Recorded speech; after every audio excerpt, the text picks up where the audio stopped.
Jadi sementara ini kita lagi dalami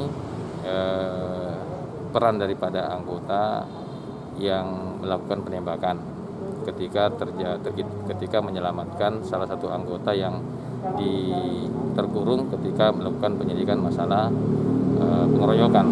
Nah, ini masih kita dalami, sementara masih diperiksa di Polda.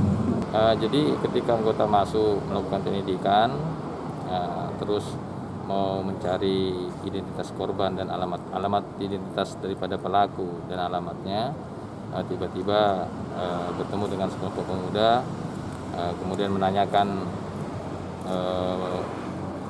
dari mana. Kata anggota, saya anggota sini, terus diminta tunjukkan KTA-nya. Nah, maka ketika tunjukkan KTA-nya, tiba-tiba anggota ini dipukul dari belakang. Ada salah satu pemuda yang berteriak pencuri, sehingga anggota ini lari. Anggota ini tersudut, ditembak. Kebetulan ada anggota patroli yang mengawasi perang kelompok.